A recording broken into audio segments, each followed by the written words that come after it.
angel made flesh, I tell you.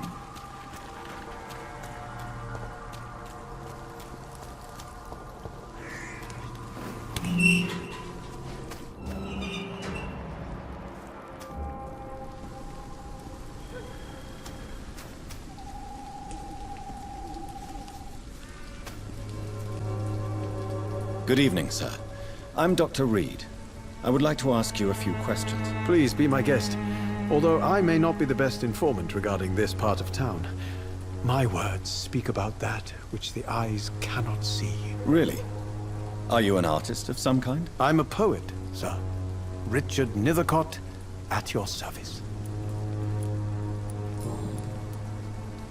Are you aware that your life could be in danger in this part of town? But this is where I must be to feel the real beat of the city. I had to come, see it for myself, alone.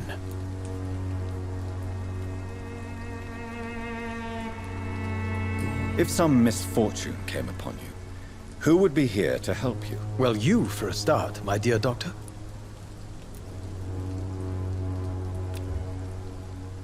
Do you need medical attention, sir? It may be wise to let you prescribe me something.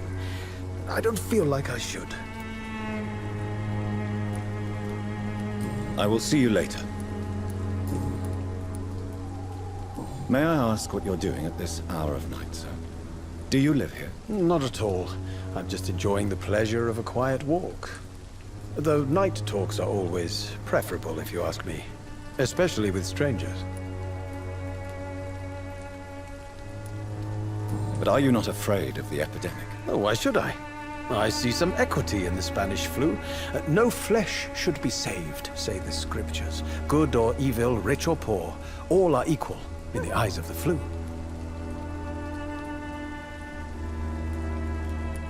If you say so. But as a physician in a time of epidemic, I must caution you to avoid unnecessary exposure, sir. Thank you, Doctor. But we both know the seeker of truth has to go boldly where the weak dare not.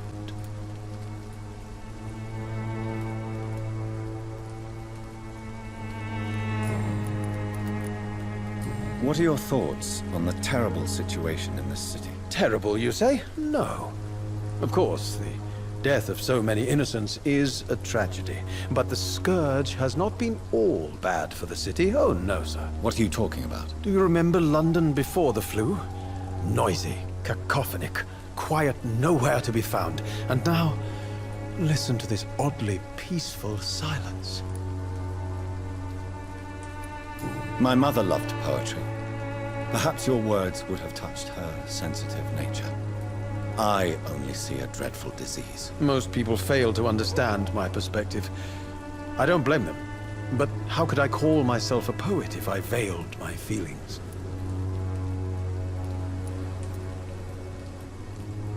Are you aware that your life could be in danger in this part of town? But this is where I must be to feel the real beat of the city. I had to come, see it for myself, alone. I understand your need for solitude, but it's not safe around here. I don't care. I don't have many friends, Doctor, and my family despises me.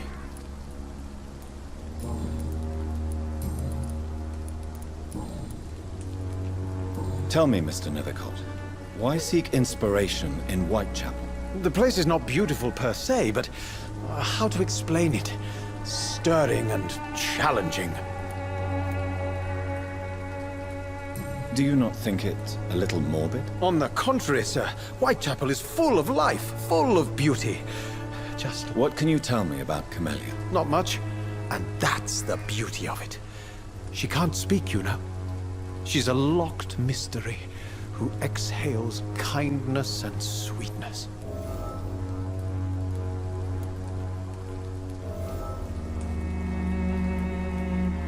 Perhaps you're just afraid to find out the truth about your muse. One day, perhaps, I'll ask her to come with me. But will she still be my wild flower of Whitechapel if she moves uptown? And have you ever tried to learn more about her? Where she lives, how she survives, whom she may know? Maybe I prefer she remains an enigma. Reality can be so dull, don't you think? In what way, exactly? The struggle by gaslight, the barren smiles and the added hunger under the rain. If you say so. Such vibrant antagonism and vivid paradox. The stripped humanity raged across each street. Vivid, of course, yes. And what about the poignant distress? Oh yes, the poignant distress. You see what I mean, don't you? That's what I want to write about, and that's what Whitechapel is made of.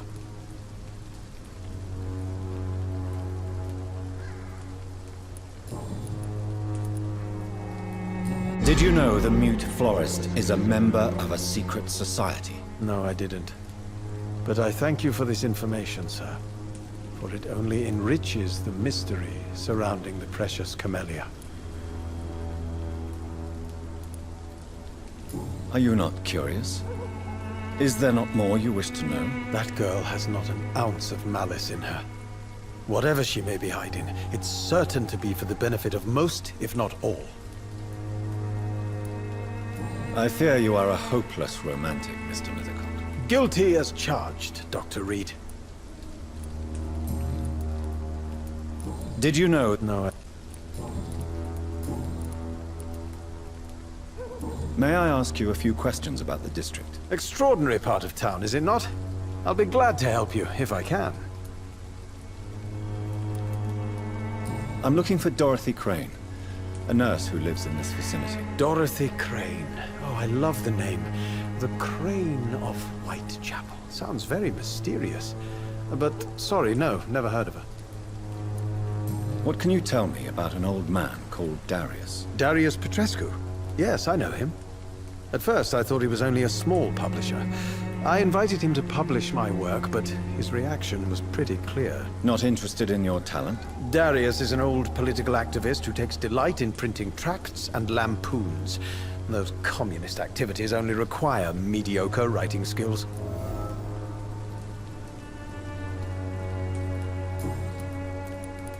I'll leave you alone, sir.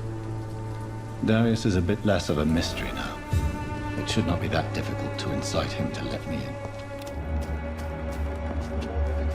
Its own beauty and grace.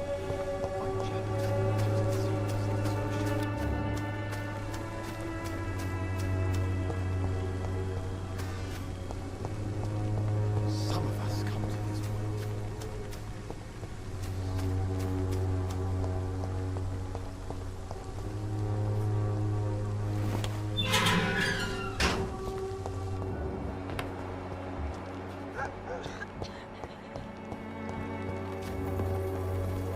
Hello again. Tell me about... Very well.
You are blinded by your false faith, imprisoned by your daily routine.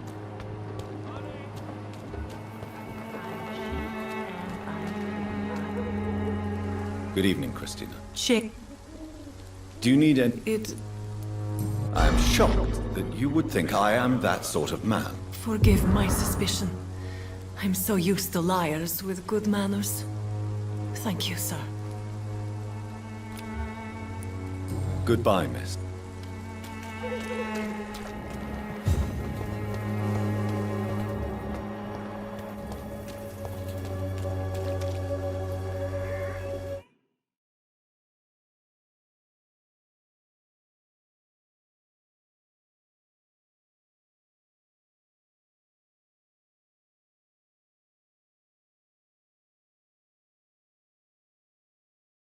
Good evening, Doctor. Can I help you? Do you need assistance? That would be nice of you, Doctor. Who knows what I may have caught during my investigation. If you persist in investigating the most pox-ridden boroughs of London, you must accept the risks. Thank you, sir. Goodbye, Mr. Darby. Farewell.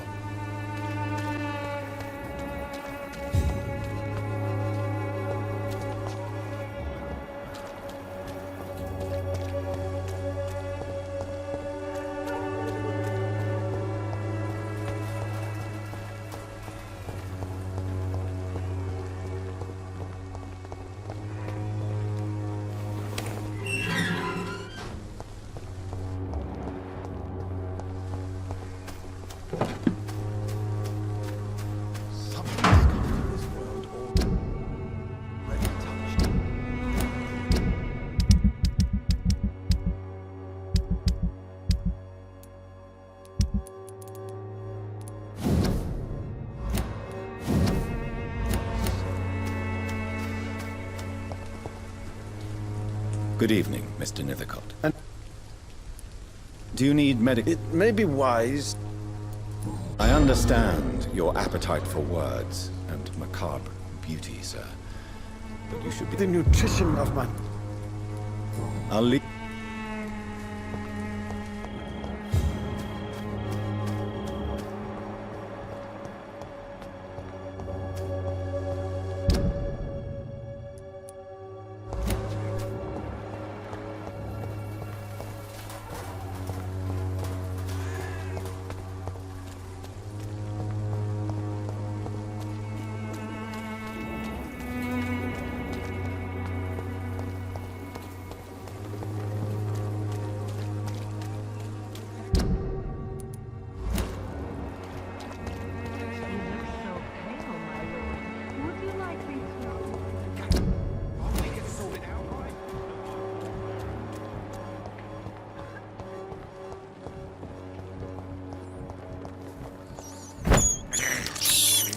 This is despicable.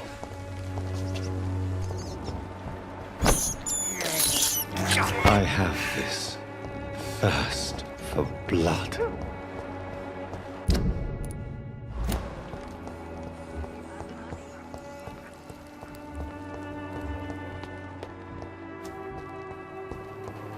When science fails you, this elixir will give you faith again.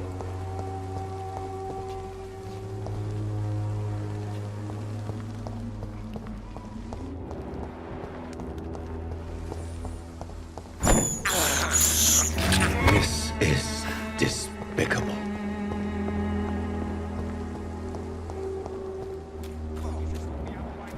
Joe, come on, we can sort it out, right? You... Goodbye. Fancy buying something, sir? You never lose... Right then.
Mr. Petrescu, just 1 minute, please. You again?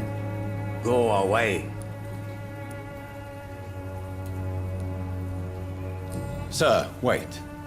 Stop this nonsense. I know Nurse Crane is here. Shall we speak man to man, you and I? All right. Speak up. Don't you see we're on the same side? We fight to help the poor, sick, and abandoned. I'm nothing like you, Mr. Doctor. Yes, you are. You too believe in providing medical care without charge. You know what we have to sacrifice to make the world a better place. I have to admit your words have conviction. All right, I'll let you see Dorothea. Don't make me regret this, though.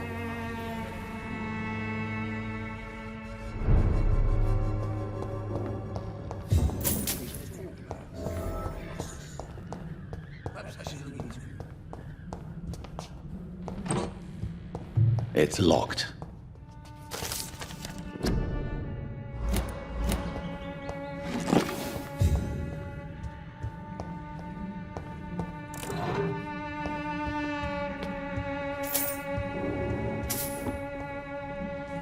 If you want to talk to Dorothea, We've not been formally introduced.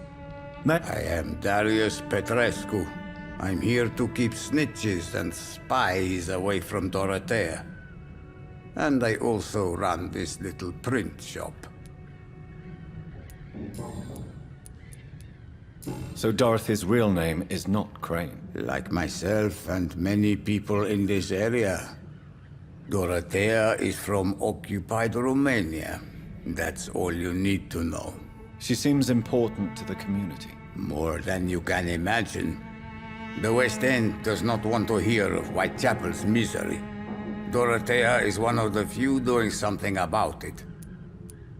Tell me everything you know about Camellia, the mute florist. I do not believe in the afterlife, Doctor, but I'm almost convinced Camellia is an angel. She volunteered to give out our medical leaflets. Who is she, really? Do you know where she's from? She's not from around here, that's all we know. Camellia is not even her name. It's her favorite flower. You say she has no close family. Well, there's that awful poet who constantly follows her around like a lost puppy. A good man for sure, but a very poor writer. Are you not worried for her safety? She is as brave as she is tough. And clever, too. If only I had met her when I was younger. Are you in love with Camellia, Mr. Petrescu? Don't be stupid. If I had met her when I was younger, we could have won our revolution.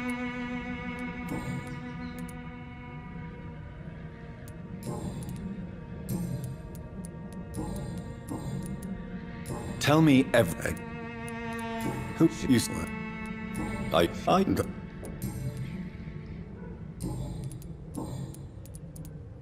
How did you meet Nurse Crane, Darius? I'm her oldest friend in England. Dorothea and I share many ideas about this country and about the country we left. You mean occupied Romania, don't you? Even if not directly, I fought against your enemies. Really? Then perhaps you have more in common with Dorothea than meets the eye, Dr. Reed. Do you have any family left, Mr. Petrescu? Children or grandchildren? Who knows?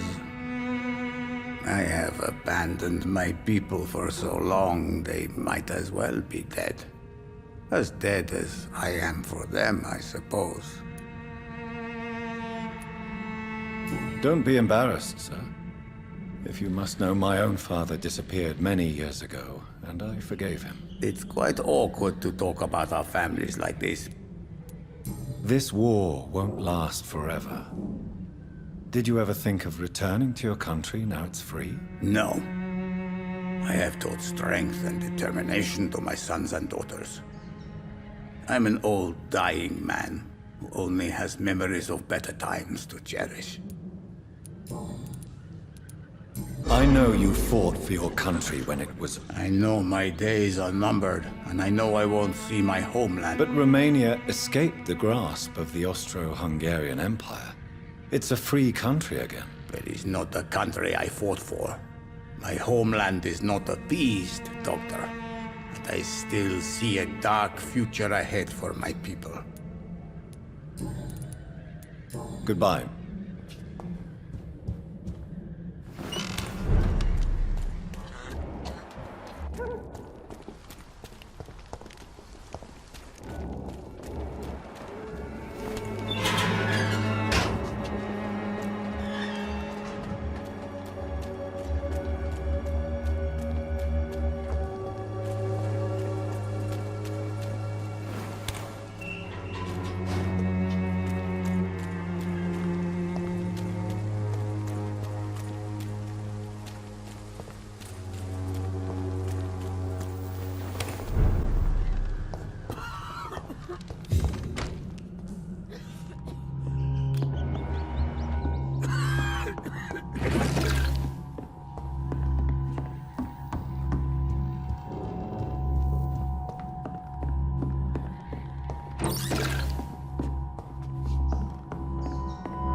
Hello, Mr. Petrescu. Hello.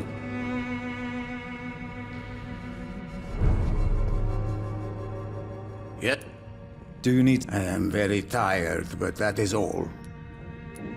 Well, I think you do.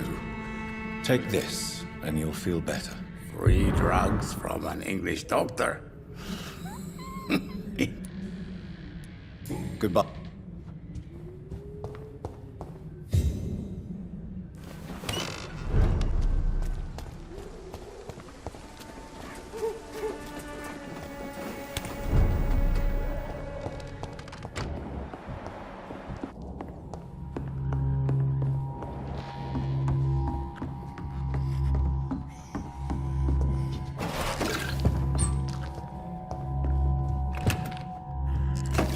I need help!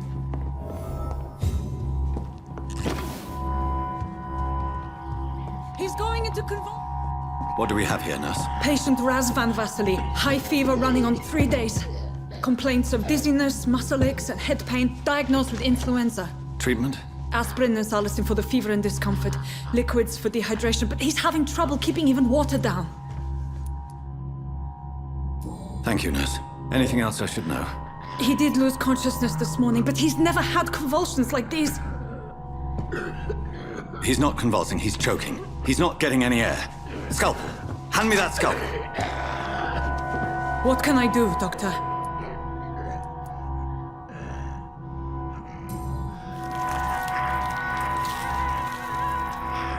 I need to perform a tracheostomy. Short pipe. That rubber tube will do. We're going to cut a passage for air through the neck. Yes, Doctor. He's breathing again, but he's coughing up blood. Internal hemorrhaging. I need to make another incision into the chest cavity to drain the fluids from the lung.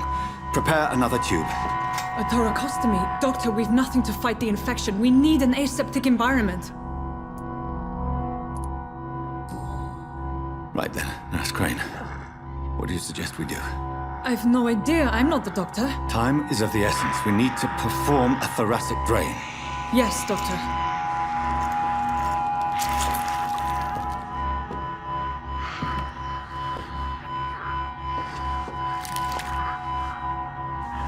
He's still bleeding, Doctor.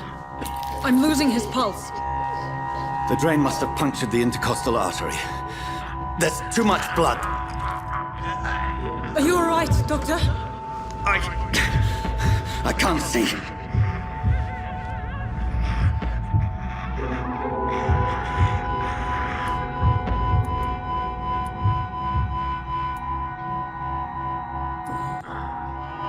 I must first suture the artery. Find the wound. The source of the blood. Needle and thread, Doctor. Good. The stitches are holding. How's he doing? We're losing him. We've lost his pulse. He's dying, Doctor!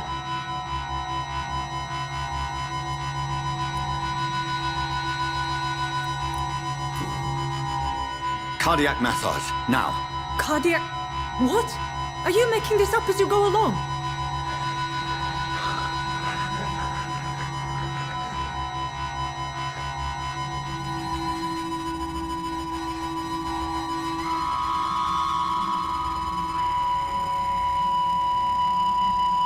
Patient Razvan Vasily. High fever running on 3 days. Complaints of dizziness, muscle aches, and head pain. Diagnosed with influenza. Treatment? Aspirin and salicin for the fever and discomfort. Liquids for dehydration, but he's having trouble keeping even water down. Aspirin and salicin, you say? Why not some warm milk and a kiss on the cheek? Where are the quinine salts? Tried buying, borrowing, even stealing. There's none to be found, Doctor. He's not convulsing, he's choking. He's not getting any air. Scalpel! Hand me that scalpel! What can I do, Doctor? It's too dangerous to operate with these convulsions. Sedative, nurse. Do we have any anesthetics? I'm sorry, Doctor. None at all.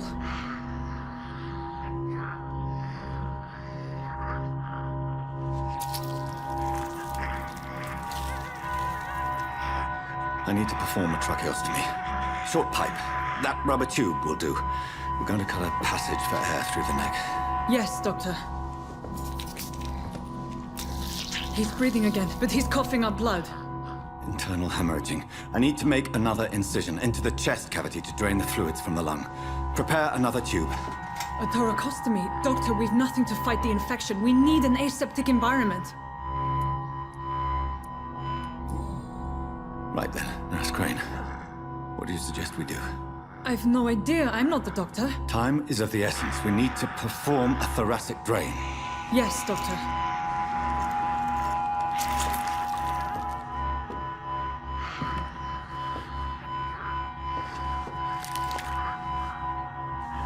He's still bleeding, Doctor.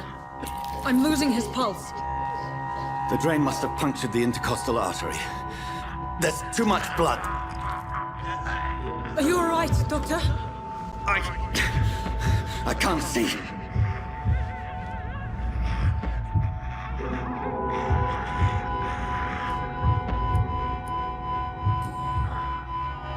I must first suture the artery. Find the wound. The source of the blood. Needle and thread, Doctor. Good. The stitches are holding. How's he doing? We're losing him. We've lost his pulse. He's dying, Doctor!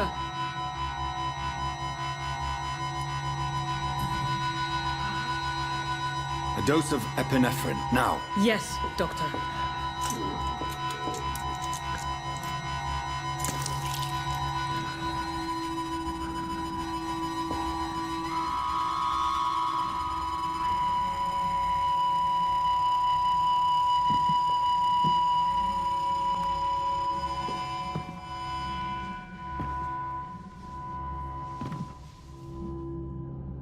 We've lost the pulse. He's gone, Doctor. Nurse, we did everything we could. Truly? Everything you could. Is that how you'll report this in your log?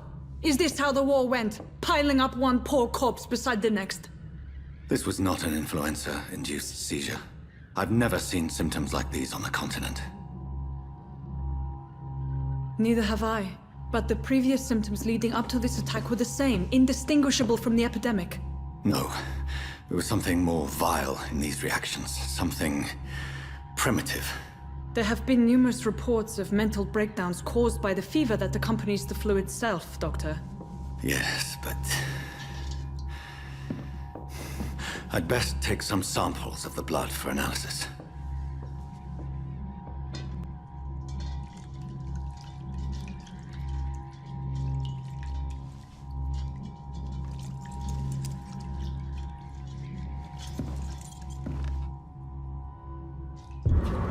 I doubt you're here to test my bedside manners.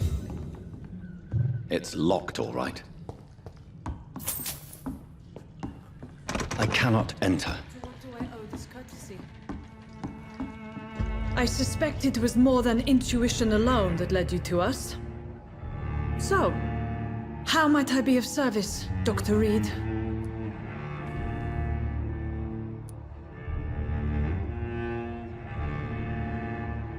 I've come to put an end to this insufferable blackmailing, Dorothy. Doctor, you think your warnings scare me? I've stolen and plied, blackmailed and lied, but what else am I to do? I'm all these people have. So, the end justifies the means. Is that your defense? I know you're kind, Doctor. Just another fine-heeled, silver-spooned gentleman who was given the world on a platter. You know nothing of poverty. Nothing of the shame, the hunger, the loneliness. But why Lady Ashbury? Why her, of all people? She's pristine and proper, all right. But that she-wolf in sheep's clothing murders the poor for sport. I have her where she belongs, and I'll milk her for all she's got. Dr. Swansea is a sensible and honest man. He wouldn't have refused your friend's care at Pembroke. It's easy for you to say, Doctor. These people cannot go to the police, nor to the hospital. They don't even speak English. They depend on me for everything. You've convinced me of the sincerity of your actions and their noble justifications. But all the same, blackmail is a crime, and it will stop, Nurse Crane. So, are you going to turn me over to the authorities?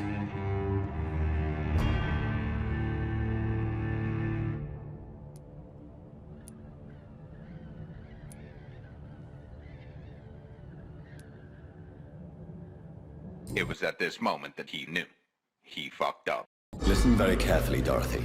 You will erase from your memory everything you pretend to know about Lady Ashbury and Pembroke Hospital. Let that rich bitch off the hook over my dead Nurse body. Crane, enough. Listen as if your life depended on every word. I know you've a generous heart who gives freely to those in need, but you shall walk away from the shadier streets of your business. I will never abandon... Dorothy, the discussion has come to a close. Your clandestine activities in the Resistance are over. Let it go. I'll let it go. Yes. All gone.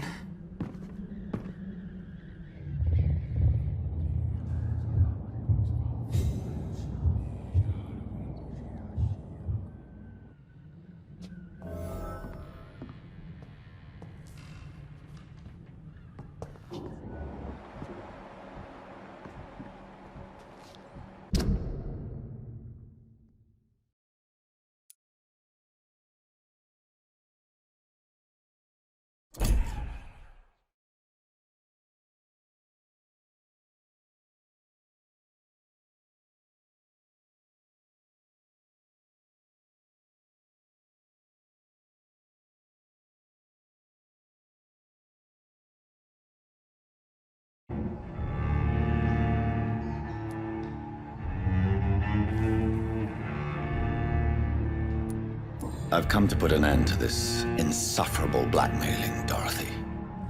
Doctor, you think your warnings scare me? I've stolen and plied, blackmailed and lied, but what else am I to do? I'm all these people have. But why Lady Ashbury? Why her, of all people? She's pristine and proper, all right. But that she-wolf in sheep's clothing murders the poor for sport. I have her where she belongs, and I'll milk her for all she's got. Dr. Swansea is a sensible and honest man.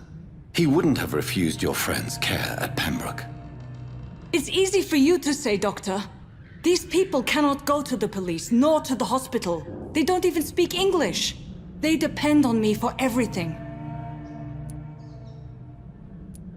So, the end justifies the means. Is that your defense? I know you're kind, Doctor. Just another fine-heeled, silver-spooned gentleman who was given the world on a platter. You know nothing of poverty. Nothing of the shame, the hunger, the loneliness. You've convinced me of the sincerity of your actions and their noble justifications. But all the same, blackmail is a crime, and it will stop, Nurse Crane. So, are you going to turn me over to the authorities?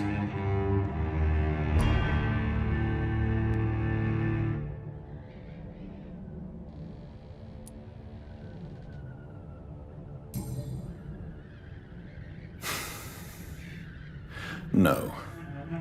Your place is here. Jailing you would be an even greater crime. So, here is my proposition.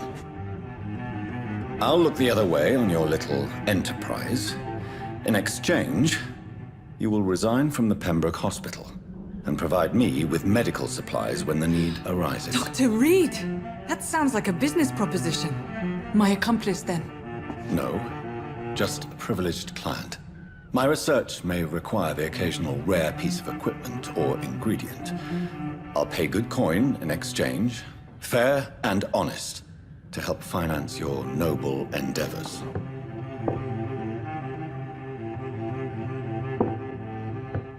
We have ourselves a deal, Doctor. Good customers are always welcome. Yes, Nurse Crane. We have a deal.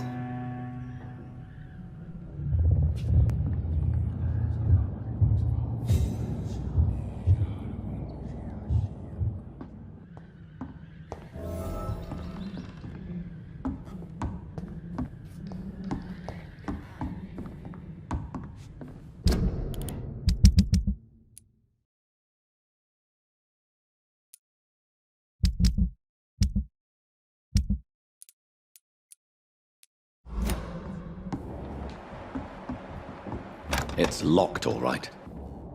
It's locked.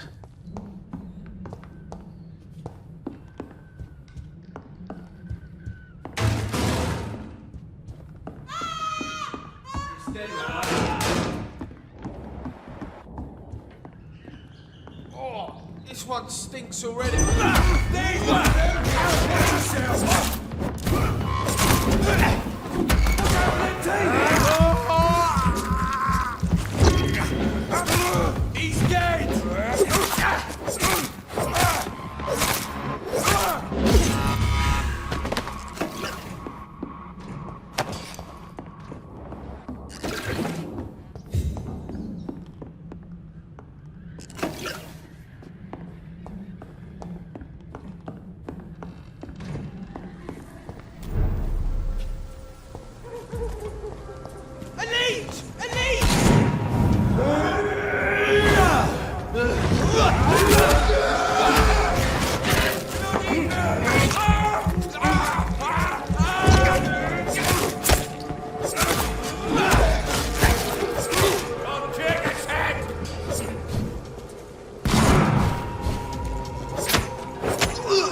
human blood.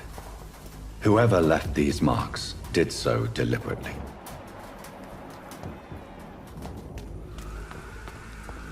Kill it, boy!